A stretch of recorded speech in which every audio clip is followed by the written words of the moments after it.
5টি প্রশ্নের আগে বলেন কিয়ামতের ময়দানে আদম সন্তানের 2 পা নড়বে না। তাহলে এক অংশ আমি, বাকি অংশ আপনারা। বলেন তো কয় প্রশ্নের আগে কিয়ামতের মাঠে 2 পা নড়বে না? 5টি প্রশ্নের আগে। قال رسول الله صلى الله عليه وسلم لا تزول قدم ابن آدم من عند ربه يوم القيامة حتى يسأل عن 50। কিয়ামতের ময়দানে রবের সামনে থেকে আদম সন্তানের 2 পা নড়বে না। একটু মাথায় আইনেন, একটু চিন্তায় আইনেন যে রবের সামনে আমি দাঁড়িয়ে আছি আর 5 প্রশ্ন আমাকে করা হবে, উত্তর না দেওয়ার আগে নাকি 5 প্রশ্নের আগে আমার 2 পা নড়বে না। এগুলো মাঝে মাঝে চিন্তায় আনবেন আর চিন্তা করবেন। 1 নাম্বার, আন উমরিহি ফিমা আফনা, জীবন সম্পর্কে প্রশ্ন, জীবন কোথায় কাটিয়েছে। 2 নাম্বার, ওয়ান শাবাবিহি ফিমা আবলা, যৌবন সম্পর্কে, যৌবন কোথায় বিনাশ করেছে।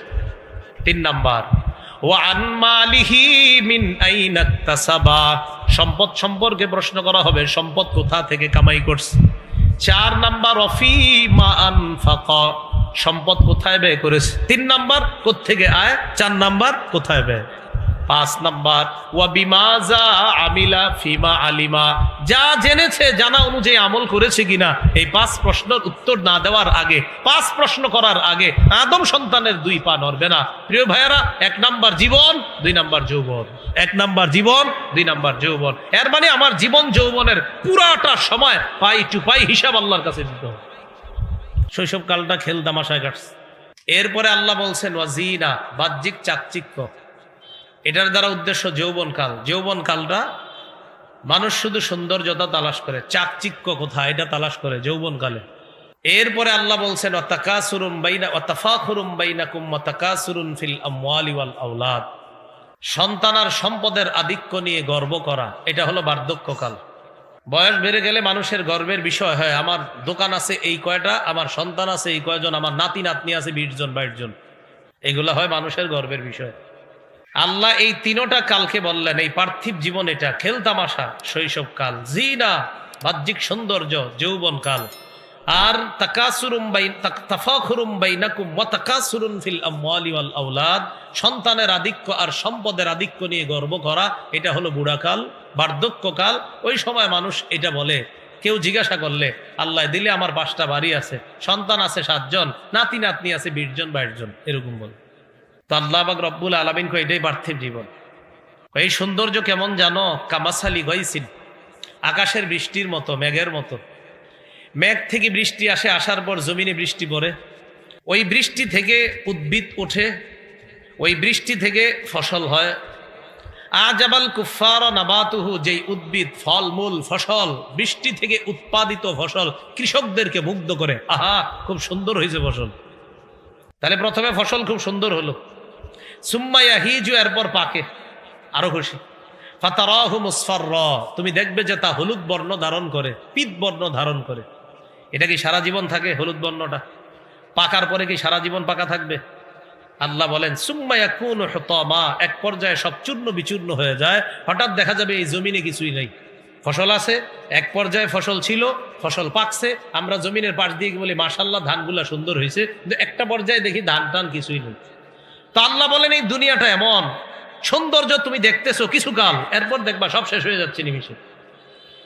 কৃষক তার সৌন্দর্য, ফসলের সৌন্দর্য দেখে, এটা সাময়িক সময়, সব সময় সৌন্দর্য থাকবে না, শেষ হয়ে যাবে। তোমার এই জীবনটা একটা সময় শৈশবকাল কাটিয়েছো, এরপরে যৌবনকাল, তুমি ভাইবো না সারা জীবন যৌবনকাল থাকবে।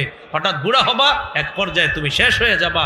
ক্ষেতের সুন্দর ফসল যেমন থাকে না, শেষ হয়ে যায়, তুমিও থাকবা না, শেষ হয়ে যাবে। এটা আল্লাহ বুঝাইলেন। শেষে আল্লাহ বলেন ওয়ামাল হায়াতুদ দুনিয়া ইল্লা মাতাউল গুরুর, পার্থিব জীবন ধোকার কিছু উপকরণ ছাড়া আর কিছু না। পার্থিব জীবন ধোকার কিছু উপভোগ করা ছাড়া আর কিছু না। দুনিয়াতে মানুষকে শয়তান শুধু ধোকার মাধ্যমে আখিরাত থেকে বিমুখ করে রাখতে চায়। আল্লাহ আমাদের সকলকে হেফাজত করেন। এই হলো পার্থিব জীবন। দেখেন দুনিয়াতে হালাল সম্পদ কামাই করা নিষেধ না, কিন্তু হালাল সম্পদ কামাই করতে গিয়ে আখেরাত ভুলে যাওয়া এটা অন্যায়। হালাল সম্পদ কামাই করা নিষেধ না, কিন্তু হালাল সম্পদ আপনি কামাই করতে গিয়ে আখেরাত ভুলে গেলেন, এটা হবে না। সম্পদ কামাই করতেছেন, জোহরের আজানে মুয়াজ্জিন বলে হাইয়া আলাস সালাহ হাইয়া আলাল ফালাহ, আসো নামাজের দিকে আসো, আসো কল্যাণের দিকে আসো, আল্লাহ আমার মাধ্যমে তোমাকে ডাকতেছে, আসো তাড়াতাড়ি তুমি। আপনি হালাল রিজিক উপার্জন করতেছেন, মুয়াজ্জিন সাহেব ইকামতে বলতেছে কদ কামাতিস সালাহ কদ কামাতিস সালাহ, নামাজ শুরু হয়ে গেছে, নামাজ দাঁড়িয়ে গেছে, আসো। ওই মুহূর্তে দোকানের শাটার লাগিয়ে নামাজে চলে যাওয়া, এইটা হলো আপনি দুনিয়া সঠিকভাবে কামাই করা। যে আপনি দুনিয়া কামাই করতে গিয়ে আখেরাত ভুলে যান নাই, এটার নাম দুনিয়া যদি হয় তাহলে ঠিক আছে। দুনিয়ার হালাল সম্পদ কামাই করতে গিয়ে আপনি আখেরাত ভুলেন নাই, কিন্তু নামাজের পর নামাজ যাচ্ছে, আজানের পর আজান হচ্ছে, আর আপনি সম্পদ কামাই করতেছেন। আর কেউ জিজ্ঞাসা করলে বলেন আমি কি হারাম খাই? ঠিক আছে, আপনি হালালই খান, তো আখেরাত তো ভুলে যাচ্ছেন। এই জন্য সহিহ বুখারীর একটা বর্ণনা শোনেন, রাসূলুল্লাহ সাল্লাল্লাহু আলাইহি সাল্লাম বলেন ইন্না হাদাল মাল খাদিরাতুন হুলওয়াতুন, এই সম্পদ সবুজ শ্যামল, হুলওয়াতুন সুমিষ্ট, এই সম্পদ সুমিষ্ট সবুজ শ্যামল। হাদিসের শেষের দিকে নবীজি বলেন মান আখাযাহু বিহাক্কিহি, সম্পদ যদি কেউ সঠিকভাবে গ্রহণ করে, ওয়া ওয়াদাআহু ফি হাক্কিহি, আর সঠিক খাতে যদি ব্যয় করে। কি বলে দেখেন নবীজি, সম্পদ যদি কেউ সঠিকভাবে আয় করে আর সঠিক খাতে ব্যয় করে, ফানি'মাল মাউনা, আল্লাহ নবী বলেন এটা কতই না উত্তম সঞ্চয়, এটা কতই না চমৎকার সম্পদ। আয় করছে সঠিকভাবে, আবার সঠিক খাতে ব্যয় করছে, নবী এটা কতই না উত্তম, এটা কতই না নেয়ামতে পরিপূর্ণ সম্পদ। নবীজি আর পরেই বলতেছে ওয়ামান আখাযাহু বিগাইরি হাক্কিহি, আর এই সম্পদকে যদি কেউ অন্যায়ভাবে গ্রহণ করে, কানা কাল্লাযী ইয়াকুলু ওয়া লা ইয়াশবাউ, সে ওই ব্যক্তির মতো যে শুধু খায় কিন্তু কখনো পরিতৃপ্ত হয় না। সম্পদ অন্যায়ভাবে যে গ্রহণ করে, নবী কয় সে তার মতো যে শুধু খায় কিন্তু পরিতৃপ্ত হয় না। আল্লাহ আমাদের সকলকে সঠিকভাবে সম্পদ আয় করে সঠিক খাতে সম্পদ ব্যয় করার তৌফিক দান করেন। সহিহ বুখারীর বর্ণনা 6425 নম্বর হাদিস। বাহরাইনের সাথে রাসূল সাল্লাল্লাহু আলাইহি সাল্লামের সন্ধি হয়েছে। কোন দেশ? বাহরাইন। বাহরাইনের গভর্নর বানায়া দিলেন নবীর এক সাহাবীকে, তার নাম আলা ইবনুল হাজরামি। মনে থাকবে নি? আলা, একটু খালি মনে রেখেন আলা, বাকিটা মনে না রাখলেও চলবে। পুরা নাম আলা ইবনুল হাজরামি, আর কি পুরা নাম যদি পারেন ভালো মনে রাখলেন। আচ্ছা ভাই, নবীর একজন সাহাবী, এর দুটো মনে থাকবে। নবীজির এক সাহাবীকে বাহরাইনের গভর্নর নিযুক্ত করলেন। বাহরাইনের সাথে রাসূলের সন্ধি চুক্তি। তো সন্ধি চুক্তি হওয়ার পর গভর্নর সাহেবকে নিযুক্ত করার পর নিয়ম হলো প্রতি বছর উনি ট্যাক্স উঠাবে, কর উঠাবে, কারণ মুসলমানরা তাদের জানমালের নিরাপত্তা দিবে। এই জন্য এটা আমরা এই প্রত্যেক দেশে আপনার ট্যাক্স দিতে হয়, কর দিতে হয়। তো এই ট্যাক্স উঠায়া নবীজির কাছে পাঠায়া দিবে যেই সাহাবী, ওনার নাম আলা ইবনুল হাজরামি। তো তিনি ট্যাক্স উঠাবে, কর উঠাবে। এটা আনার জন্য নবীজি কি করতেন, একজন সাহাবী পাঠায়া দিতেন, যাও ওটা গিয়ে নিয়ে আস। নবীজি যেই সাহাবীকে পাঠাইলেন ট্যাক্স আনার জন্য, তার নাম আবু উবায়দাহ ইবনুল জাররাহ। বাহরাইনের গভর্নর বানাইলেন যাকে, তার নাম হলো আলা। আর ট্যাক্স আনার জন্য যাকে পাঠাইলেন তার নাম আবু উবায়দাহ ইবনুল জাররাহ। এবার হাদিসটা শুনেন। আন্না রাসূলুল্লাহ সাল্লাল্লাহু আলাইহি ওয়াসাল্লাম বাআসা আবু উবায়দাহ ইবনুল জাররাহ ইলা আহলিল বাহরাইন। রাসূলুল্লাহ সাল্লাল্লাহু আলাইহি সাল্লাম আবু উবায়দা ইবনুল জাররাহকে পাঠাইলেন ইলাল বাহরাইন, বাহরাইনে পাঠাইলেন। ওয়াকাদ সালাহা রাসূলুল্লাহ সাল্লাল্লাহু আলাইহি ওয়াসাল্লাম আহলাল বাহরাইন ওয়া আমারা আলাইহিমুল আলা ইবনুল হাজরামি রাদিয়াল্লাহু তাআলা আন। বাহরাইনের সাথে নবীজির সন্ধি চুক্তি হয়েছে, আর তাদের গভর্নর বানিয়ে দিয়েছে আলা ইবনুল হাজরামিকে। তার কাছে ট্যাক্স আনার জন্য নবী পাঠাইলেন আবু উবায়দা ইবনুল জাররাহ রাদিয়াল্লাহু তাআলা। তা আবু উবায়দা ইবনুল জাররাহ রাদিয়াল্লাহু তাআলা ট্যাক্স নিয়ে মদিনায় চলে আসছে। ফাকাদিমা আবু উবায়দা বিমাল। আবু উবায়দা রাদিয়াল্লাহু তাআলা ট্যাক্স বা কর নিয়ে, সম্পদ নিয়ে মদিনায় আসছে। ফাসামিআতিল আনসার বিকুদুমিহি। আবু উবায়দা যে সম্পদ নিয়ে আসছে মদিনায়, এটা আনসার সাহাবীরা শুইনা ফেলছে যে আবু উবায়দা সম্পদ নিয়ে আসছে। কি করা যায়? রাতে রাতে আসছে, অতে ফজরের নামাজেই মসজিদে গিয়ে নবীর সামনে বসতে হবে। তো সম্পদ নিয়ে আসছে নবীর সাহাবী আবু উবায়দা। ফাওয়াফাতহু সালাতাস সুবহি মা রাসূলিল্লাহি সাল্লাল্লাহু আলাইহি ওয়াসাল্লাম। সবাই ফজরের নামাজ নবীর সাথে মসজিদে পড়ছে। ফালাম্মান সারাফা তা'আররাদুলা, নবীজি যখন সালাম ফিরালেন, সাহাবায়ে কেরাম কি করছেন? নবীজির সামনে নিজেদেরকে পেশ করলেন, একদম কাছাকাছি গিয়ে বসলেন নবীজির ফজরের পরে। নবীজিও ফজরের পরে কি করতেন? মুসল্লিদের দিকে ফিরে বসতেন। আমাদের দেশেও তো ফজরের পরে ইমাম সাহেব মুসল্লিদের দিকে ফিরে বসে না, নবীজিও বসতেন। তো সাহাবায়ে কেরাম কি করলেন? নিজেদেরকে পেশ করলেন নবীর সামনে। নবীজি দেখে বুঝতে পারছে যে এরা সম্পদের কথা শুনছে, তো এই জন্য আমার কাছাকাছি এসে বসছে। ফাতাবাসসামা রাসূলুল্লাহি সাল্লাল্লাহু আলাইহি ওয়াসাল্লাম হিনা রাআহুম, নবীজি তাদেরকে দেখে একটা মুস্কি হাসি দিলেন। সবাই একটা মুস্কি হাসি দিলেন। নবীজি একটা মুস্কি হাসি দিলেন। মুস্কি হাসি কেন দিলেন? নবীজি মুস্কি হাসি দিলেন যে আমি বুঝছি কেন আসছো। মুস্কি হাসি দিয়ে নবীজি বললেন, আযুন্নুকুম সামি'তুম বিকুদুমি আবি উবায়দা ওয়া আন্নাহু জাআ বিমালিন, আমার ধারণা আবু উবায়দা যে সম্পদ নিয়ে আসছে এটা তোমরা শুনে ফেলছো, তাই আমার কাছাকাছি এসে পড়ছো, ঠিক না? ক্বালু আজাল ইয়া রাসূলুল্লাহ, সাহাবীরা কয় জি হুজুর ঠিকই বলছেন। সুবহানাল্লাহ। এবার মন দিয়ে শুনেন গুরুত্বপূর্ণ কথাগুলো।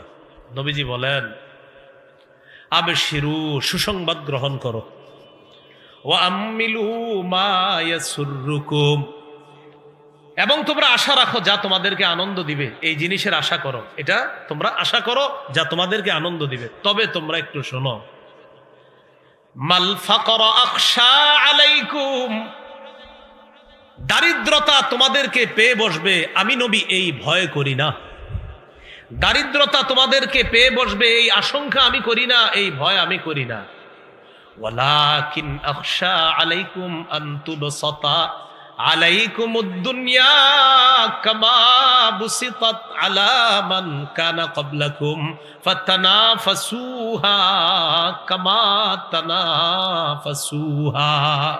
তবে আমার আশঙ্কা, তোমাদের পূর্ববর্তী জামানার লোকদের সামনে দুনিয়া যেমন বিস্তৃত করে দেওয়া হয়েছে, দুনিয়া বিছিয়ে দেওয়া হয়েছে, তোমাদেরকেও দুনিয়া এমন বিছিয়ে দেওয়া হবে, বিস্তৃত আকারে দুনিয়া দেওয়া হবে।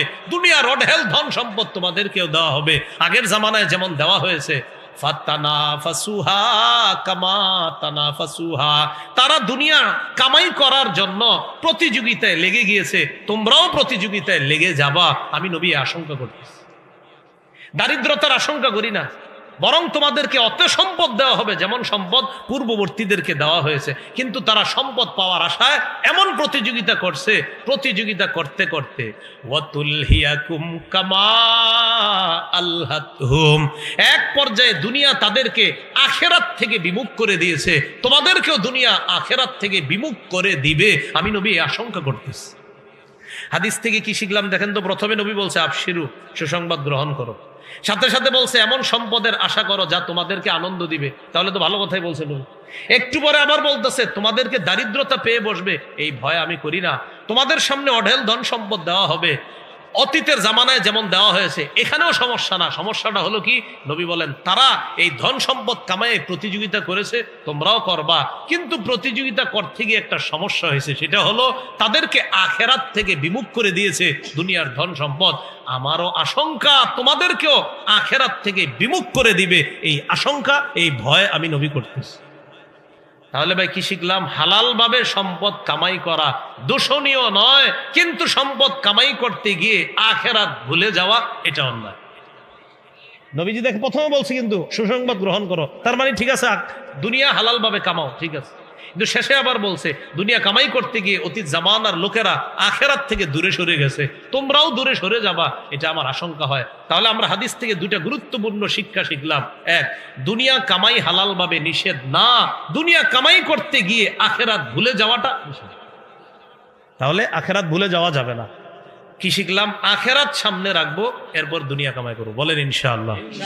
তাহলে আমরা দুনিয়াতে বৈধভাবে সম্পদ কামাই করব ঠিক, কিন্তু আমাদের সামনে থাকবে আখেরাত। সামনে থাকবে কি? আখেরাত। অর্থাৎ দুনিয়া কামাই করতে গিয়ে কোনোভাবেই যেন আখেরাত থেকে বিমুখ না হই। আল্লাহ আমাদের সকলকে আখেরাতি জিন্দিগি যেন দুনিয়াতেই যাপন করতে পারি, আল্লাহ তৌফিক দান করেন। এটা আবার কেমন কথা বললাম?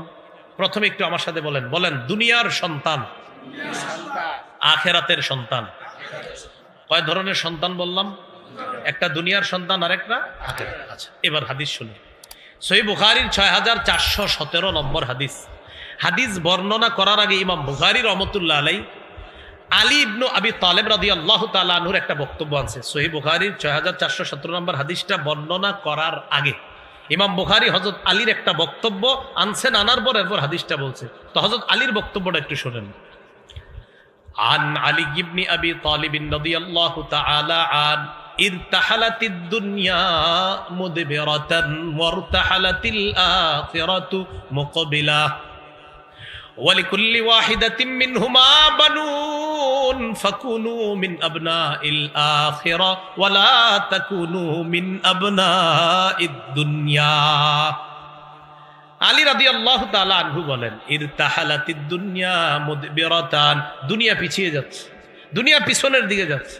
ওয়ারতাহালাতিল আখিরাতু মুকবিলা, আখিরাত এগিয়ে আসছে। বলেন সবাই, দুনিয়া পিছিয়ে যাচ্ছে, আখিরাত এগিয়ে আসতেছে। আখেরাত এগিয়ে আসছে মানে দুনিয়ার জীবন শেষের দিকে, আখেরাত আসতেছে। এরপর হযরত আলী বলেন, ওয়ালিকুল্লি ওয়াহিদাতিম মিনহুমা বানুনা, দুনিয়ার সন্তান আছে, আখেরাতেরও সন্তান আছে।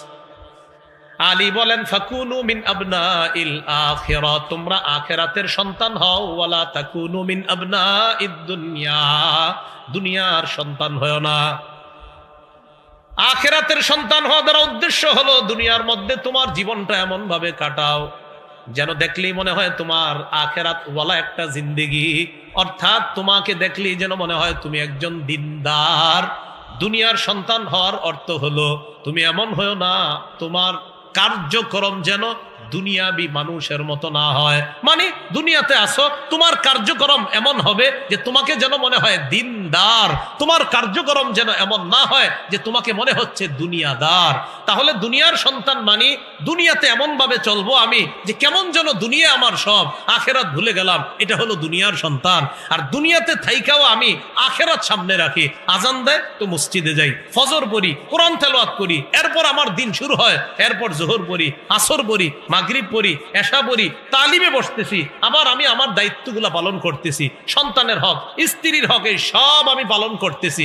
এটা দুনিয়াতে থাইকাও আপনি আখেরাতের সন্তান, আপনি হলেন দিনদার। আর দুনিয়াতে থাকার পরেও টাকা পয়সা কামাই করতেছেন, জুয়া খেলতেছেন, সুদ খাইতেছেন, ঘোষ খাইতেছেন, এই দুনিয়াতে থাইকা আপনি দুনিয়ার সন্তান, আপনি হলেন দুনিয়াদার। ভাই দুনিয়াদার আর দিনদার বুঝে আসছে? তাহলে আমরা কি দুনিয়ার সন্তান হব না আখেরাতের? আসি কই বলেন? দুনিয়ায় আসি কোথায়? দুনিয়ায়। দুনিয়াতে থেকেও আখেরাতের সন্তান হতে হবে, আল্লাহ তৌফিক দান করেন। এটাই হযরত আলী বললেন, ফাকুনু মিন আবনাইল আখিরা, আখেরাতের সন্তান হও মানে দিনদার হও। ওয়ালা তাকুনু মিন আবনাইদ দুনিয়া, দুনিয়ার সন্তান হও না মানে দুনিয়াদার হও না। এজন্য রাসূলুল্লাহ সাল্লাল্লাহু আলাইহি সাল্লাম আমাদের জীবনের গুরুত্বপূর্ণ দুটি বিষয়কে গুরুত্ব দিতে বলছে। সবাই বলি আমাদের জীবনে গুরুত্বপূর্ণ বিষয় কয়টা আছে? দুইটা। এই দুইটা গুরুত্বপূর্ণ জীবনের অংশকে গুরুত্ব দেব। বলেন, সময়, সুস্থতা। আবার সময়, সুস্থতা। আমাদের জীবনের গুরুত্বপূর্ণ দুটি নিয়ামতের কথা সবাই বলেন তো। সময়, সুস্থতা। সময়, সুস্থতা। সহিহ বুখারীর বর্ণনা 6412 নম্বর হাদিস। ক্বালা রাসূলুল্লাহ সাল্লাল্লাহু আলাইহি ওয়াসাল্লাম, নি'মাতান মাগবুনুন ফীহিমা কাসীরুম মিনান নাস, আস-সিহহাতু ওয়াল ফারাগ। বলেন সবাই, দুটি নিয়ামতের ব্যাপারে বলেন। অধিকাংশ মানুষ ধোঁকার মধ্যে আছে, প্রতারণার মধ্যে আছে, উদাসীনতার মধ্যে আছে। বলেন তো অধিকাংশ মানুষ কয় নিয়ামতের ব্যাপারে উদাসীন? এবার বলেন আস-সিহহা, বলেন সুস্থতা, ওয়াল ফারাগ অবসর সময়। এই দুইটা নিয়ামতের ব্যাপারে মানুষ উদাসীন, মানুষ প্রতারণার মধ্যে, মানুষ ধোঁকার মধ্যে। এই দুই নিয়ামত, একটা সুস্থতার নিয়ামত আর একটা অবসর সময়।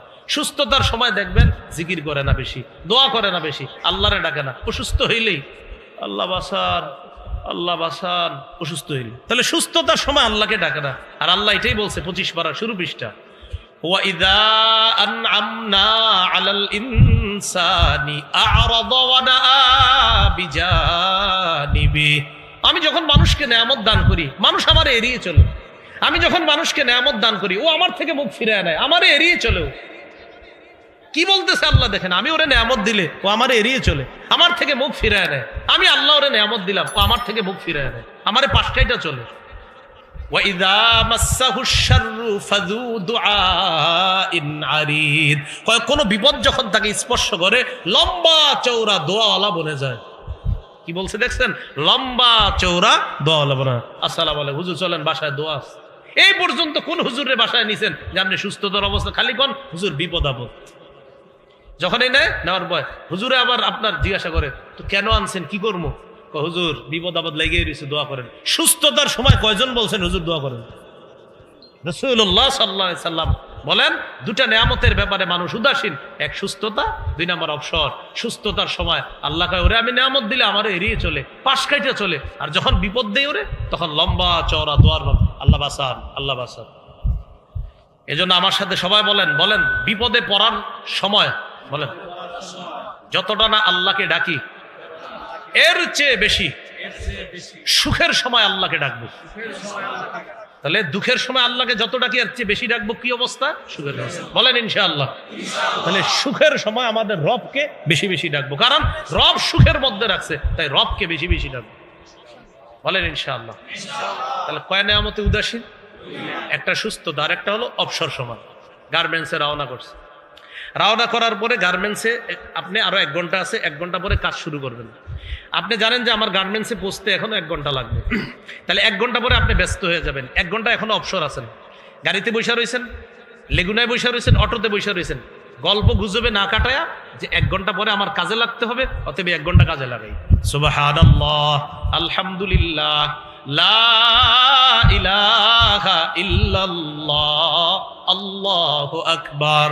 জান্নাতের মধ্যে জান্নাতীরা কোনো কিছুর আফসোস করবে না, একটা আফসোস করবে, ইস আরেকবার বেশি যদি ওই সময় আমি একটু কাজে লাগাইতে পারতাম, একটু বেশি যদি সুবহানাল্লাহ বলতে পারতাম, তো জান্নাতে আজকে আমার অবস্থানটা এখানে না হয়ে আরো উন্নত অবস্থান হতো। এই আফসোস সব জান্নাতি করবে। তাহলে যেই সময়টা আমার নষ্ট হয়ে গেল, এটার আফসোস জান্নাতীরাও করবে। আবার বুঝেন, সময়ের আফসোস জান্নাতীরাও করবে। তাহলে কয় নেয়ামতে আমরা উদাসীন? একটা সুস্থতা আর একটা সময়, সময় কাজে লাগাবো। রাসূলুল্লাহ সাল্লাল্লাহু আলাইহি সাল্লাম বলেন, 5টি জিনিসের পূর্বে 5টি জিনিসকে মূল্যায়ন করো। বলেন তো কয়টা বিষয়কে মূল্যায়ন করব? 5টি। কয়টার আগে? 5টার আগে। মুস্তাদরাকে হাকিম বাইহাকির মধ্যে আসছে, ক্বালা রাসূলুল্লাহ সাল্লাল্লাহু আলাইহি ওয়াসাল্লাম, ইগতানিম খামসান ক্বাবলা খামসিন, শাবাবাকা ক্বাবলা হারামিক। রাসূলুল্লাহ সাল্লাল্লাহু আলাইহি সাল্লাম বলেন, 5টি জিনিস তোমার জীবনে আসার আগে 5টি জিনিসকে মূল্যায়ন করো। 1 নম্বর, শাবাবাকা ক্বাবলা হারামিক, বার্ধক্য আসার আগে যৌবন কালকে মূল্যায়ন করো।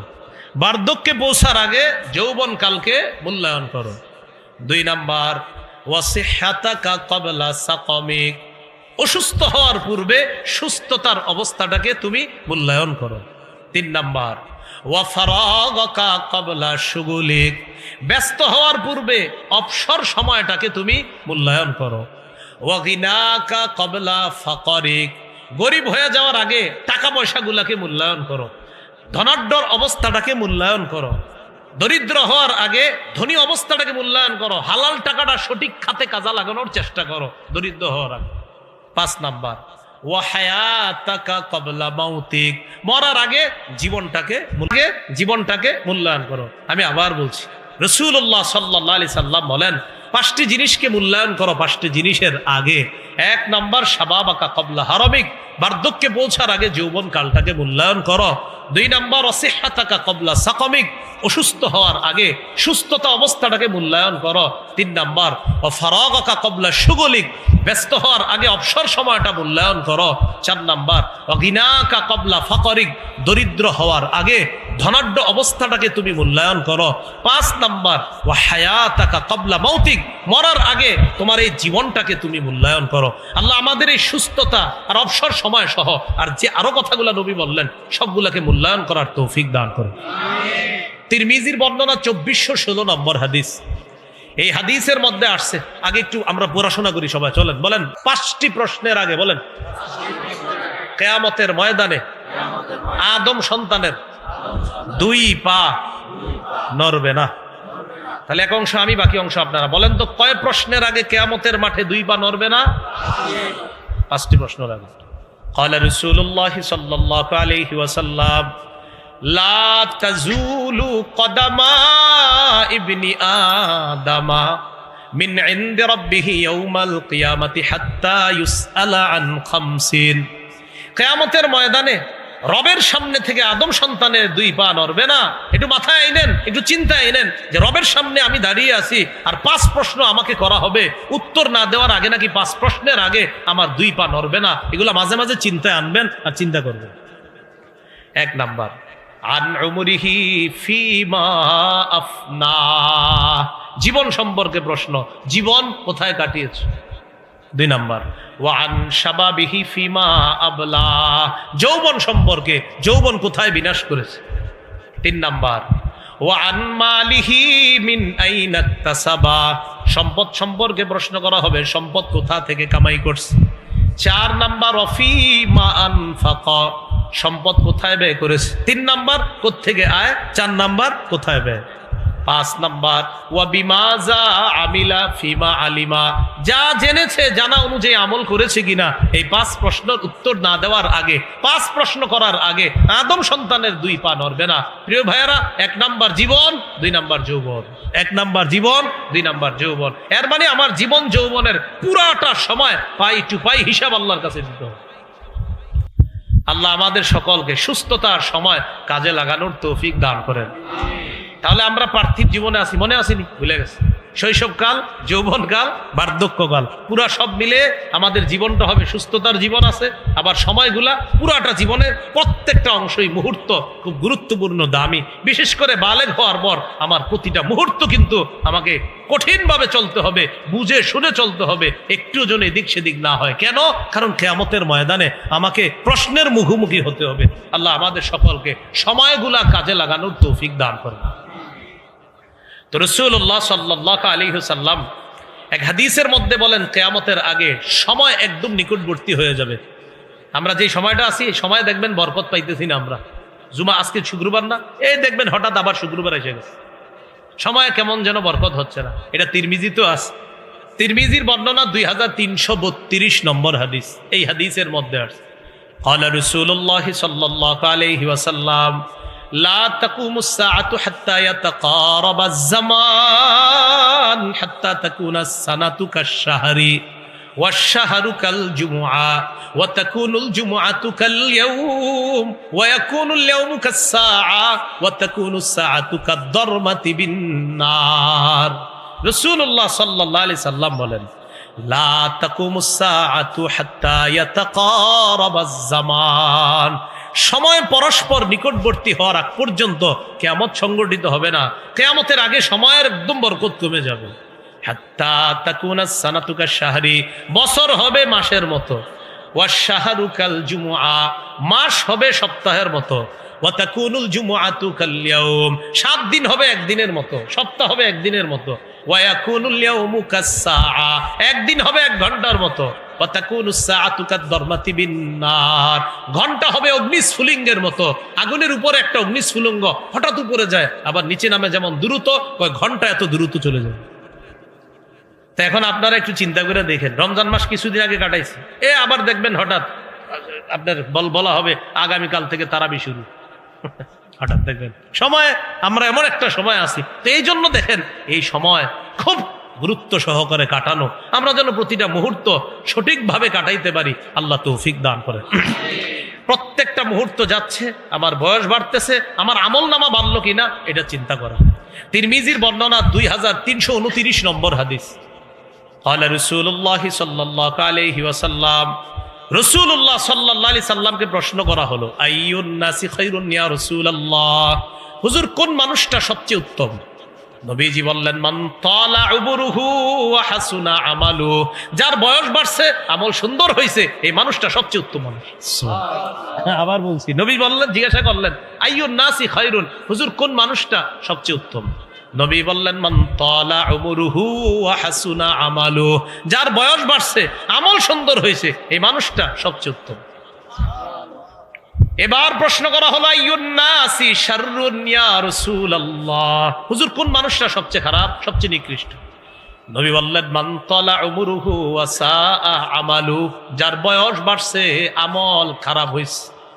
বয়স বাড়ছে আমল খারাপ। কাকায় চা খায় খালি বয়ে বয়ে, কেউ কাকা নামাজে যাইতেন না? আরে জামু যাও তুমি, হ্যাঁ কাকা নামাজে চলেন, দাওয়াত দিতেছে, আসমু যাও। আরে কাকা আপনার বয়স তো 60-70 হয়ে গেছে, আসেন না। তুমি বেশি বুঝো, কাকা নামাজে আসেন, নামাজে আসেন। আল্লাহ রসুল বলছে সবচেয়ে নিকৃষ্ট এই মানুষ যার বয়স বাড়ছে, তার আমল খারাপ, এই মানুষ সবচেয়ে নিকৃষ্ট।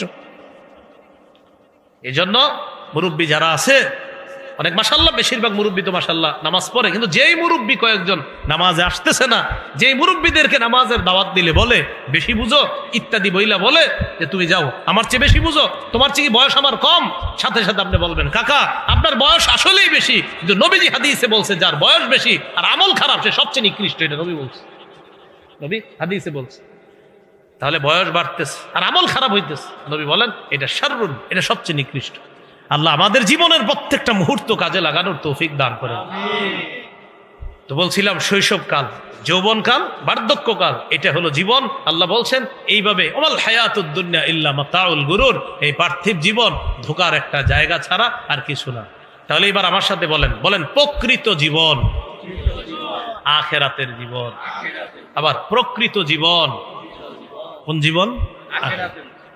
সহিহ বুখারীর 6413 নম্বর হাদিস, এই হাদিসের বর্ণনা, ক্বালা রাসূলুল্লাহ সাল্লাল্লাহু আলাইহি ওয়াসাল্লাম, আল্লাহুম্মা লা আইশা ইল্লা আইশুল আখিরা ফাসলিহিল আনসার ওয়াল মুহাজিরা। নবীজি বলেন, হে আল্লাহ আখিরাতের জীবন প্রকৃত জীবন। নবীজি বলতেছে, হে আল্লাহ আখিরাতের জীবন প্রকৃত জীবন। আল্লাহ আনসার আর মুহাজিরদেরকে আপনি সংশোধন করেন, পরিশুদ্ধ করেন। আমার সাহাবী আনসার মুহাজিরদেরকে তাদেরকে সংশোধন করেন, তাদেরকে পরিশুদ্ধ করেন। নবীর এই দোয়া আল্লাহ এত কবুল করছে যে সাহাবায়ে কেরামের প্রতি আল্লাহ এত খুশি হয়েছে, তাদের জীবনের প্রতি আল্লাহ এত খুশি। রাদিয়াল্লাহু আনহুম ওয়া রাদু আন, সাহাবায়ে কেরামের প্রতি আল্লাহ খুশি হয়ে গেছে, সন্তুষ্ট হয়ে গেছে, আর সাহাবীরাও আল্লাহর প্রতি সন্তুষ্ট। সহিহ বুখারীর বর্ণনা 6414 নম্বর হাদিস।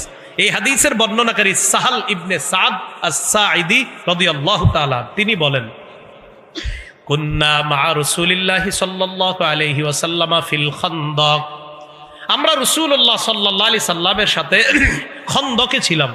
খন্দক একটা যুদ্ধের নাম। খন্দক মানে গর্ত খনন করা। সালমান ফারসি রাদিয়াল্লাহু তাআলা আনহুর পরামর্শে রাসূলুল্লাহ সাল্লাল্লাহু আলাইহি সাল্লাম গর্ত খনন করলেন যেন কাফেররা ওপাশ থেকে এই পাশে আসতে কষ্ট হয়। এই গর্ত খননের কাজে আল্লাহর নবী নিজে হাত মুবারক খরচ করে, হাতের কষ্ট ব্যয় করে নবী নিজে অংশগ্রহণ করছে। নবী নিজে গর্ত করছে। তো সাহাবী কি বলে দেখেন, সাহাল ইবনে সাদ আস-সাঈদী রাদিয়াল্লাহু তাআলা আনহু বলেন, আমরা নবীর সাথে খন্দকে ছিলাম। ওয়া হুয়া ইয়াহফিরু, নবী নিজে গর্ত খনন করতেছে। ওয়া নাহনু নানকুলুত তুরাব, আমরা মাটি বহন করে করে স্থানান্তরিত করছিলাম। দেশ গ্রামে মাটি কাটা দেখছেন, একজন কাইটা দেয় আর অন্যরা নেয়।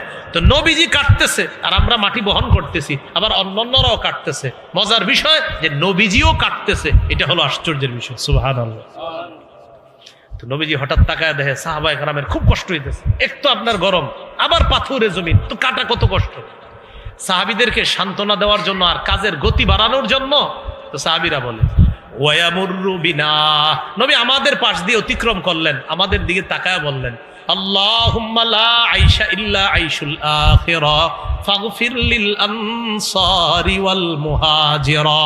নবী তাদেরকে উৎসাহ দেওয়ার জন্য বললেন, আল্লাহ আখিরাতের জীবন, প্রকৃত জীবন, আমার এই আনসার মুহাজির সাহাবীদের সকলকে আপনি মাফ করে দেন। সুবহানাল্লাহ। কাজের গতি বাড়ায় যে আমাদের নবী এত সুন্দর দোয়া করে, আরো কাজ করে। রাসূল সাল্লাল্লাহু আলাইহি সাল্লাম যে আমাদের শিক্ষামূল, প্রকৃত জীবন কোনটা? আখিরাত। এটাই প্রকৃত জীবন, আখিরাতের জীবন। এটা আমার বলার মূল উদ্দেশ্য, যে প্রকৃত জীবন আখিরাতের। আখিরাতের জীবনে যদি জান্নাতি হয়ে যেতে পারি, বলেন ইনশাআল্লাহ। আল্লাহ আমাদের সকলকে আবার জান্নাতে যেন দেখা করায় দেয়। আমিন। সহিহ বুখারীর 6415 নম্বর হাদিস। এই হাদিসের বর্ণনাকারীও সাহাল ইবনে সাদ রাদিয়াল্লাহু তাআলা, তিনি বলেন, ক্বালা রাসূলুল্লাহ সাল্লাল্লাহু আলাইহি ওয়াসাল্লাম, মাউদিউ সাউতিন ফিল জান্নাহ খায়রুম মিনাদ দুনিয়া ওয়া মা ফিহা। জান্নাতে চাবুক রাখার জায়গা, জান্নাতে চাবুক পরিমাণ জায়গা, একটা চাবুক রাখবেন যতটুকু জায়গা লাগবে, এই জান্নাতের চাবুক পরিমাণ জায়গা পুরো দুনিয়াতে যা কিছু আছে এর চেয়ে উত্তম। তাহলে বলেন কোন জীবন প্রকৃত জীবন? কোন জীবন প্রকৃত জীবন? তাহলে ওই জীবনে চাবুক রাখার জায়গা দুনিয়ার জীবনে যা কিছু আছে এর চেয়ে উত্তম। ওয়ালা গাদওয়াতুন ফি সাবিলিল্লাহি আও রাওহাতুন খায়রুম মিনাদ দুনিয়া ওয়া মা ফিহা। আল্লাহর রাস্তায় এক সকাল আর এক বিকাল সারা দুনিয়ার যা কিছু আছে এর চাইতে উত্তম। এই হাদিসের শেষে এটা সহিহ বুখারীর 6416 নম্বর হাদিস। এই হাদিসের বর্ণনাকারী আব্দুল্লাহ ইবনে ওমর রাদিয়াল্লাহু তাআলা আনহুমা। এই আব্দুল্লাহ ইবনে ওমর রাদিয়াল্লাহু তাআলা আনহুমার কাঁধে, এই কাঁধ, এটা কাঁধ না, এই কাঁধে নবীজি সাল্লাল্লাহু আলাইহি সাল্লাম হাত রাখছে। এটা ভাবেন তো, নবী তার সাহাবীর কাঁধে হাত রাখছে, একটু সবাই কল্পনা আনেন দৃশ্যটা কত চমৎকার। হ্যাঁ, আব্দুল্লাহ ইবনে ওমর রাদিয়াল্লাহু তাআলা আনহুমা বলেন, আখাযা রাসূলুল্লাহ সাল্লাল্লাহু আলাইহি সাল্লাম বিমানকিবি, নবী আমার কাঁধ ধরছে। কোন নুসখা আছে বিমানকিবি গিয়া আমার দুই কাঁধে হাত রাখছে। সুবহানাল্লাহ। হাত রাখার পর আমাকে বললেন, কুন ফিদ দুনিয়া কাআন্নাকা গরীব আও আবিরু সাবিল। ও ইবনে ওমর, দুনিয়াতে তুমি এমন ভাবে থাকো যেন তুমি একজন আগন্তুক, যেন তুমি একজন অপরিচিত। আও আবিরু সাবিল, অথবা তুমি একজন মুসাফির। আচ্ছা, আমি আগন্তুক, আমি অপরিচিত। মুমিন, নবীজির হাদিসের মাধ্যমে বোঝা যায় মুমিন এমন যে কেমন যেন সে আগন্তুক, সে অপরিচিত। হুজুর, তাহলে আমার পরিচয়ের জায়গা কোনটা? আমি আগন্তুক, তাহলে কোত্থেকে আসছি? হাদিস দ্বারা বোঝা যায়, আরে মুমিন, তোমার আসল জায়গা, আসল পরিচয় তো জান্নাত। আও আবিরু সাবিল, অথবা তুমি মুসাফির। পুরা দুনিয়ায় সব মুমিন চলবে মুসাফিরের মতো। হুজুর, তাহলে আমি মুসাফির হইলে আমার আসল বাড়ি কোনটা? আসল বাড়ি জান্নাত। মুমিনের আসল বাড়ি কোনটা হবে? এই জন্য এখানে মুমিন থাকবে আগন্তুকের মতো, মুসাফিরের মতো। ইবনে ওমর রাদিয়াল্লাহু তাআলা আনহুমা এবার যে কথাটা বললেন, এটা স্বর্ণাক্ষরে লিখে রাখার মতো, পকেটে রাখবেন। ডেলি গার্মেন্টসে যখন আসবেন, বিভিন্ন ফ্যাক্টরিতে কাজে যাবেন, এটা সকালে একবার দেখবেন, সন্ধ্যা একবার দেখবেন। ইবনে ওমর কি বলে দেখেন, ইদা আমসাইতা ফালা তানতাজিরিস সাবাহ ওয়া ইদা আসবাহতা ফালা তানতাজিরিল মাসা। ইদা আমসাইতা ফালা তানতাজিরিস সাবাহ। বলেন আমার সাথে সবাই, যখন সন্ধ্যায় উপনীত হও সকালের অপেক্ষা করো না। যখন সকালে উপনীত হও সন্ধ্যার অপেক্ষা করো না। প্রিয় ভাইয়েরা, কর্মস্থলে দিনের প্রথমে একটু তাকাইবেন লেখাটার দিকে। ইবনে ওমর বলতেছে, সকালবেলা বেঁচে আসো এখনো, সন্ধ্যার অপেক্ষা করো না। সন্ধ্যায় দেখা চিন্তা করবেন যে ইবনে ওমর বলতেছে ওই বুখারীর ওই হাদিসের শেষে, সন্ধ্যায় বেঁচে আছো, সকালের অপেক্ষা করো। কথাটা ডেলি দেখবেন যে কি বলতেছে কথাটা। সন্ধ্যায় বেঁচে আছো, সকালের অপেক্ষা করো না। সকালে আল্লাহ বাঁচায় দিছে, সন্ধ্যার অপেক্ষা করো। এরপরে বলতেছে, ওয়াখুজ মিন সিহহাতিকা লিমারাদিকা ওয়া মিন হায়াতিকা লিমাউতিকা। তুমি সুস্থতা অবস্থায় অসুস্থ অবস্থার জন্য কিছু গ্রহণ করো, আর জীবনে থাকতে মৃত্যুর পরবর্তী জীবনের জন্য তুমি কিছু গ্রহণ করো। সুস্থতা অবস্থায় কি গ্রহণ করবেন? আপনি সুস্থ আছেন, কিছু ইবাদত বন্দিগি নিয়মিত করতেছেন, অসুস্থ হওয়ার পরে আর করতে পারেন নাই। আবার বলছি, সুস্থ অবস্থায় কিছু ইবাদত করতেছেন আপনি, অসুস্থ হওয়ার পর ইবাদতটা করতে পারেন নাই। ইবাদত না করলেও সব বন্ধ হবে না।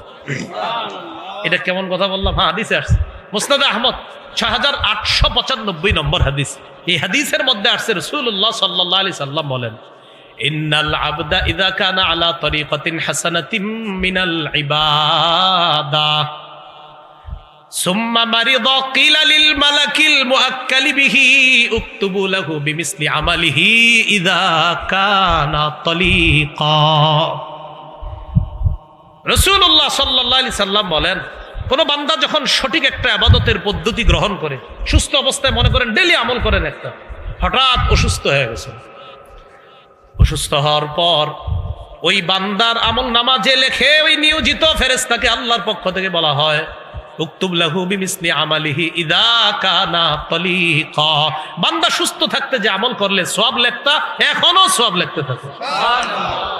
ও তো এখন অসুস্থ, তো আমি আল্লাহ তো কম দেই না। ও অসুস্থ তাই আমল করতে পারতেছে না, আমি রব তো কম দেই না, আমার বান্দাকে আমি কম দিব কেন? ও অসুস্থতার কারণে আমলটা করতে পারে নাই, কোনো সমস্যা নাই, আমল নামা বন্ধ করবা না, জারি রাখো, সব লিখতে থাকে। এই জন্য সুস্থ অবস্থায় বললাম যে আমরা খালি অসুস্থ হইলে আল্লাহরে ডাকি। সুস্থ অবস্থায় বেশি বেশি ইবাদত করবেন, তাহলে কি হবে যে আপনি প্রতিদিন একটা ইবাদত করেন, প্রতিদিন হঠাৎ অসুস্থ হয়ে গেছেন, আল্লাহ তো জানে যে আমার এই বান্দা সুস্থ থাকলে আমলটা করতো। এই ফেরেশতারা সওয়াব লেখা বন্ধ করো না, আমার বান্দা অসুস্থ তাই না আমলটা পারছে না করতে, বাস সওয়াব লিখতে থাকে। আল্লাহ আমাদেরকে কথাগুলা বোঝার তৌফিক দান করেন। তো বলছিলাম প্রকৃত জীবন কোনটা? আখেরাতের জীবন। এই আখেরাতের জীবনটা সামনে রেখে দুনিয়ার জীবনটা কাটানোর চেষ্টা করা, আল্লাহ তৌফিক দান করে। আব্দুল্লাহ ইবনে মাসউদ রাদিয়াল্লাহু তাআলা আনহুর বর্ণনা, রাসূলুল্লাহ সাল্লাল্লাহু আলাইহি সাল্লাম হাদিসের মধ্যে বলছে, লম্বা হাদিস। এই হাদিসে আল্লাহ রাসূল সাল্লাল্লাহু আলাইহি সাল্লাম দুনিয়া আর আখেরাতের মানুষগুলা তারা কিভাবে কাটাবে, কত সুন্দরভাবে তাদের জীবনটা হবে, এই ব্যাপারে লম্বা আলোচনা বুখারীর হাদিসের মধ্যে আছে। 6417 নম্বর হাদিসের মধ্যে রাসূল সাল্লাল্লাহু আলাইহি সাল্লাম আখেরাত সম্পর্কে আলোচনা করছে, যে কিভাবে মানুষ দুনিয়ার ধোকায় না পড়ে আখেরাতের মুখী হতে পারে। এই আলোচনাগুলা লম্বাভাবে করছে। এরপর সহিহ বুখারীর কিতাবুর রিকাকের 6420 নম্বর হাদিসের মধ্যে ইমাম বুখারী একটা বর্ণনা আছে, মানুষের অন্তরটা খালি যুবক হইতে থাকে, মানুষ যত বুড়া হয় অন্তর তত যুবক হয়। দেখেন কি বলে, আবার বলছি, 6420 নম্বর হাদিসে নবী বলেন, লা ইয়াজালু কলবুল কাবীরি শাবান ফিসনাতাইন। কয় বুড়া মানুষের অন্তর দুই ক্ষেত্রে যুবক হয়। বলেন, বুড়া মানুষের অন্তর কয় ক্ষেত্রে যুবক হয়? এক নাম্বার ফি হুব্বিদ দুনিয়া, দুনিয়ার ভালোবাসার ক্ষেত্রে তার অন্তর খালি যুবক হয়। দুই নাম্বার ওয়াতুলিল আমাল, লম্বা আশার ক্ষেত্রে তার অন্তর খালি যুবক হয়। একটা হলো হুব্বিদ দুনিয়া, দুনিয়ার ভালোবাসা, আর একটা লম্বা আশা।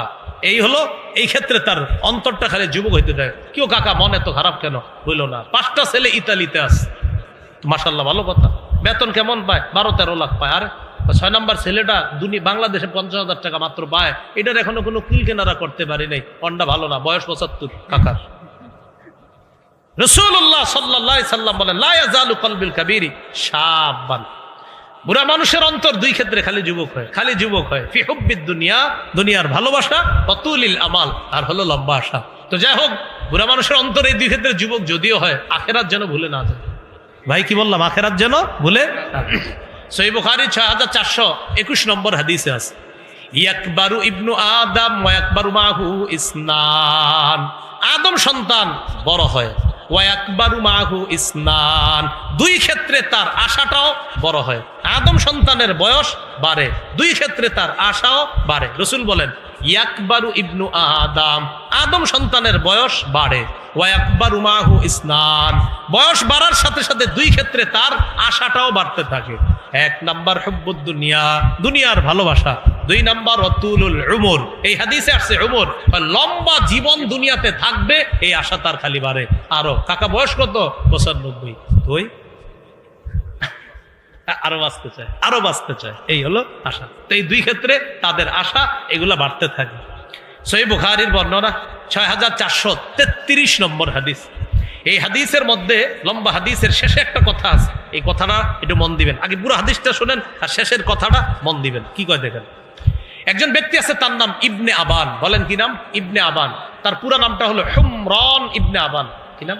হুমরান, ইমরান না, ইমরান না, হুমরান, হুমরান ইবনে আবান, মানে হামিম র আলিফ নুন, হুমরান ইবনে আবান। ইমাম বুখারী মূল সনদে, মূল মতন, মানে মূল হাদিসের উপরে আনছে আন্না ইবনে আবান, শেষে আবার ইমাম বুখারী লিখে দিছে যে ইবনে আবান হলো হুমরান ইবনু আবান। এই হুমরান ইবনু আবান থেকে বর্ণনা, তিনি বলেন, আতাইতু উসমান ইবনে আফফান রাদিয়াল্লাহু তাআলা আন বিতুহুরিন ওয়া হুয়া জালিসুন আলাল মাকাঈদ। ওসমান গনি রাদিয়াল্লাহু তাআলা এক জায়গায় বসা, আমি তার কাছে ওযুর পানি নিয়ে গেলাম, ওযুর পানি। ফাতাওয়াদ্দা ফাহসানাল উযুআ, তিনি সুন্দরভাবে ওযু করলেন। ওযু করার পর হযরত উসমান বললেন, রাআইতুন নাবিয়্যা সাল্লাল্লাহু আলাইহি ওয়াসাল্লাম তাওয়াদ্দা, আমি আল্লাহ রসুলকে অজু করতে দেখেছি ফি হাদাল মজলিসি, এই মজলিসে। হযরত উসমান বলেন আমি নবীরে এই মজলিসে অজু করতে দেখেছি। সুম্মা ক্বালা ফাহসানাল উযু, নবী সুন্দরভাবে অজু করছে। সুম্মা ক্বালা, এরপর আল্লাহ নবী বলছে মান তাওয়াদ্দা মিসলা হাযাল উযু, আমি নবী যে এইভাবে অজু করলাম এইভাবে যদি আমার কোনো উম্মত অজু করে, সুম্মা আতাল মাসজিদা, এরপর যদি সে মসজিদে আসে, সুম্মা রাকা রাকাতাইন, এরপর যদি সে 2 রাকাত নামাজ পড়ে, সুম্মা জালাসা, এরপর কিছু সময় মসজিদে বসে থাকবে, গুফিরা লাহু মা তাকদ্দামা মিন যামবি, তার আগের সব গুনাহ মাফ করে দেওয়া। সুন্দরভাবে অজু করবেন, অজু করে মসজিদে যাইবেন, 2 রাকাত নামাজ পড়বেন, এরপর একটু বসবেন, নবীজি বলেন আগের গুনাহ মাফ। আমি কিন্তু শেষ কথাটা এখনো বলিনি, এই হাদিসের শেষে নবী বললেন সুম্মা ক্বালা রাসূলুল্লাহ সাল্লাল্লাহু আলাইহি ওয়াসাল্লাম লা তাগতাররু, হে আমার উম্মত তোমরা দুনিয়ার ধোঁকা খেও না। লা তাগতাররু, ধোঁকা খেও না তোমরা, এই পার্থিব জগতের ধোঁকা খেও না। তোমাদের প্রকৃত জীবন লা তাগতাররু। হাদিসের শেষে নবী বলছে লা তাগতাররু, ধোঁকা খেও না। এই জন্য প্রিয় মুসলমান ভাইয়েরা, নেককার মানুষ দুনিয়া থেকে আস্তে আস্তে বিদায় নিচ্ছে। এই নেককাররা থাকতে তাদের থেকে যত বেশি উপকৃত হওয়া যায়, গাজীপুরের উলামায়ে কেরামের, তাদের যত কাছাকাছি যাইতে পারবেন, আল্লাহ বুজুর্গ যারা, তাদের যত কাছে যাইতে পারবেন, কাছের উলামায়ে কেরামদেরকে বেশি গুরুত্ব দিবেন, তাদের যত সোহবত নেওয়া যায়। সহিহ বুখারী 6434 নম্বর হাদিসে আছে ইয়াযহাবুস সালিহুনা আল আউয়াল ফাল আউয়াল, নেককার মানুষ একে একে চলে যাবে। নবী বলেন ইয়াযহাবুস সালিহুনা আল আউয়াল ফাল আউয়াল, নেককার মানুষগুলো একে একে চলে যাবে। রাসূলুল্লাহ সাল্লাল্লাহু আলাইহি সাল্লাম বলেন নেককার মানুষগুলো একে একে চলে যাবে। এই কথা বলার পর নবী বলেন ওয়া তাবকা হুফালাতুন কাহুফালাতিশ শাঈরি আওয়াত তামরি, এরপর অব্যবহার্য খেজুরের অংশের মতো কিছু অপদার্থ মানুষ বেঁচে থাকবে। ভালো মানুষগুলা চলে যাবে, হুফালা, যেগুলা বেঁচে থাকবে সব অকেজু, অপদার্থ, এরা কাজের মানুষ না। লা ইউবালিহিমুল্লাহু বালাতান, আল্লাহ তাদেরকে কোনো গ্রাহ্যই করবে না, এদেরকে আল্লাহ কোনো গ্রাহ্য করবে না। ভাই নেককাররা কিন্তু চলে যাচ্ছে। আপনি দেখেন গত 2-3 বছর আমাদের দেশে বড় বড় বুজুর্গ আলেমরা বিদায় নিচ্ছে, হ্যাঁ অনেক। তো এই জন্য ওলামায়ে কেরাম নেককার যারা, তাদের সোহবতে বেশি বেশি যান, আখিরাতের ফিকির তাদের কাছ থেকে শিখার চেষ্টা করেন, আল্লাহ তৌফিক দান করেন। এইগুলো সহিহ বুখারীর 6434 নম্বর হাদিসের বর্ণনা। সহিহ বুখারীর বর্ণনা 6435 নম্বর হাদিসের মধ্যে আল্লাহ রাসূল সাল্লাল্লাহু আলাইহি সাল্লাম বলেন তাইসা আব্দুদ দিনার ওয়াদ দিরহাম, স্বর্ণওয়ালারা ধ্বংস, রূপাওয়ালারা ধ্বংস, ওয়াল কাতিফা ওয়াল খামিসা, রেশমের পোশাকওয়ালারা ধ্বংস, পশমের পোশাকওয়ালারা ধ্বংস। বুঝাইছে যারা দুনিয়াদার হয়ে আখিরাত ভুলে গেছে তারা ধ্বংস। রূপা তো নিষেধ না, স্বর্ণ তো নিষেধ না, স্বর্ণ মানুষ ব্যবসা করে, রূপার ব্যবসা করে। তো রাসূল বলতেছে তাইসা আব্দুদ দিনার, স্বর্ণের দাসরা ধ্বংস, ওয়াদ দিরহাম, রূপার দাস ধ্বংস, ওয়াল কাতিফা, রেশমের দাসরা ধ্বংস, ওয়াল খামিসা, পশমের দাসরা ধ্বংস। এর মানে স্বর্ণওয়ালা, রূপাওয়ালা, রেশমওয়ালা, পশমের পোশাকওয়ালা, বুঝাইছে যে ধন সম্পদওয়ালারা ধ্বংস। উদ্দেশ্য হলো যে যারা ধন সম্পদের মোহে আখিরাত ভুলে গেছে। এটা আবার সহিহ বুখারীর আরেক বর্ণনা আছে স্পষ্ট। রাসূল তার এক সাহাবীরে বলতেছে ইন্নাল মুকিল্লিনা ইন্নাল মুকসিরিনা হুমুল মুকিল্লুনা ইয়াউমাল কিয়ামা, সম্পদশালীরা কিয়ামতের ময়দানে সওয়াব হবে একদম কম। সাথে সাথে আল্লাহ নবী বলেন তবে যাদেরকে আল্লাহ প্রচুর সম্পদ দিছে আর সে সঠিক খাতে ব্যয় করছে, দুনিয়াতে তার সম্পদও যেমন বেশি, আখিরাতে তার সওয়াবও হবে বেশি। তাহলে কি শিখে এখান থেকে আমরা শিখলাম হল কি আপনার, যে স্বর্ণওয়ালা, রূপাওয়ালা এরা ধ্বংস, মানি স্বর্ণ রূপার মোহে পড়ে, পিছনে পড়ে যারা আখিরাত ভুলে যাবে। তো ভাই আমার মূল কথাটা, দুনিয়ার জীবন এটা হলো ধোকার জীবন, ধোকার জিন্দিগি। আখিরাতের জীবন প্রকৃত জীবন। মুমিনের জন্য এটা পরীক্ষার জায়গা। এখানে মুমিন সব কাজ করবে আখিরাতকে সামনে রেখে। আমরা সবাই আখিরাতকে সামনে রেখে এই দুনিয়ার জীবনটা যেন কাটাইতে পারি, আল্লাহ তৌফিক দান করেন। তাহলে সামনে রাখতে হবে কি বলেন তো, আখিরাত। একটা হাদিস শুনেন, মজার হাদিস, সহিহ বুখারী 6436 নম্বর হাদিস। এই হাদিসে আসছে, ও এটা খুতবায় পড়ছি, এই হাদিসের অনুবাদ দিতে করলাম না, তো ওয়াজই হইল না, শুরুতে এটা পড়ছি। লাউ আন্নাল ইবনি আদামা, এটা বললাম না, লাউ আন্নাল ইবনি আদামা ওয়াদিয়ানি মিন মাল, আদম সন্তানের যদি সম্পদের 2টা এলাকা থাকে, কয়টা, মানে আপনারা 2 এলাকা পরিমাণ স্বর্ণের মালিক, আপনি 2 এলাকা, 2টা উপত্যকা, লাত্তাকা সালিসা, সে বলবে আরেকটা লাগবে। দুই এলাকার শুধু স্বর্ণ আছে। মানে আপনি এই পুরা গাজীপুর কি আছে কয়, পুরা গাজীপুরে খালি স্বর্ণ আর স্বর্ণ, এটার মালিক আমি। আদম সন্তান বলবে আরেকটা লাগবে, ও বলবে আমার তৃতীয়টা লাগবে। নবী বলেন মাটি ছাড়া ওর পেট কেউ ভরতে পারে না। সেটা কি? সেটা হলো কবরের মাটি। মৃত্যু হবে, তার পেট ভরবে, এর আগে তার পেট ভরবে। তো প্রিয় ভাইয়ারা আবার আসেন, বলেন শৈশবকাল, যৌবনকাল, বার্ধক্যকাল, এটা হলো আমাদের জীবন। এই জীবনের সময়গুলা খুব কাজে লাগাতে হবে। গুরুত্বপূর্ণ দুটি নিয়ামত আছে আমাদের জীবনে, কি কি জানি? সুস্থতা আর হলো সময়। এই দুইটা সময়, সুস্থতা, দুইটাকে আমরা কাজে লাগাইতে হবে। কারণ প্রতিটা সময়, মুহূর্ত, এগুলার হিসাব আল্লাহর কাছে দিতে হবে। আল্লাহ আমাদের সকলকে এই দুনিয়ার মধ্যে আমরা যখন কাটাবো, আমরা যেন আখেরাতের সন্তান হয়ে দুনিয়াটায় কাটাতে পারি। মনে আছেন হযরত আলীর কথা, আখেরাতের সন্তান হয়ে যেন দুনিয়ার জীবনটা আমরা শেষ করতে পারি। আল্লাহ তৌফিক দান করেন। সুবহানাল্লাহি ওয়া বিহামদিহি, সুবহানাকাল্লাহুম্মা ওয়া বিহামদিকা, আশহাদু আল্লা ইলাহা ইল্লা আনতা, আস্তাগফিরুকা ওয়া আতুবু ইলাইক।